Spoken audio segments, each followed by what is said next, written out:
Bonjour, je suis Monsieur Faux-Alain Love René, ancien étudiant de la faculté de droit et de sciences économiques de l'Université d'Orléans, dans le Loiret, en France. En outre, je suis concepteur-développeur informatique, chef de projet en management digital.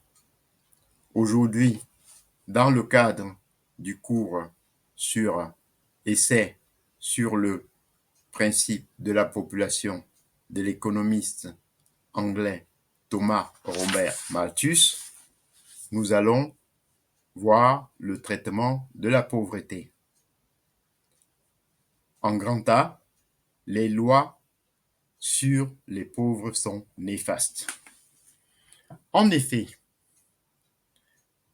les lois sur les pauvres entretiennent la pauvreté.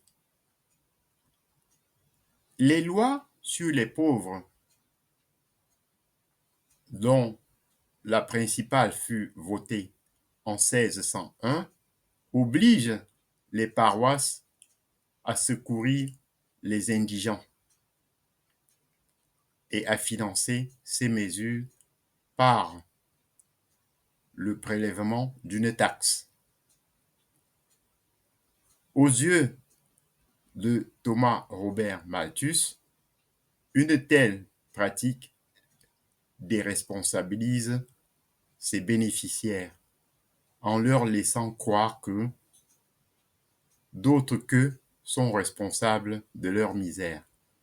Or, c'est lui seul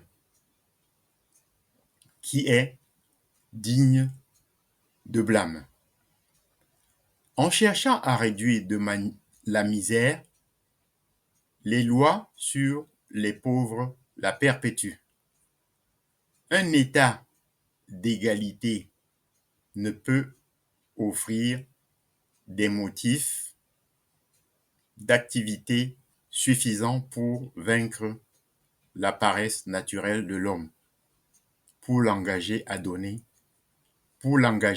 donner à la terre la meilleure culture pour se livrer au travail, des fabriques et produire les divers objets de consommation qui embellissent son existence. Les lois sur les pauvres accroissent le différentiel de croissance entre la population et la production. En réduisant les obstacles destructifs à l'augmentation de la population, ces lois favorisent l'accroissement démographique. Dans le même temps, elles déresponsabilisent les ouvriers qui savent pouvoir compter sur l'assistance paroissiale en cas de malheur, en ôtant le goût et la faculté de faire quelques épargnes.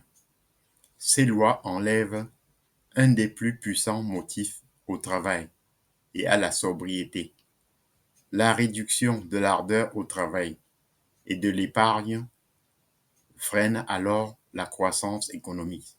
C'est pourquoi les lois sur les pauvres tendent manifestement à accroître la population sans rien ajouter aux moyens de subsistance. Elles pénalisent les travailleurs.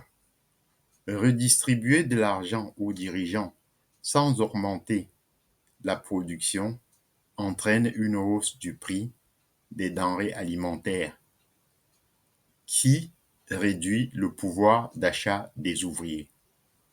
En faisant hausser les prix, elle met une grande partie du peuple dans la détresse. La distribution directe de la nourriture aux indigents ne peut se faire qu'en réduisant la part destinée aux salariés. Finalement, la vie radicale de tous les systèmes de cette nature est d'empirer le sort de ceux qui ne sont pas assistés et de créer un plus grand nombre de pauvres. J'en ai terminé avec le grand A. Prochainement, nous verrons en grand B qu'il faudrait abolir les lois sur les pauvres. Je vous en remercie.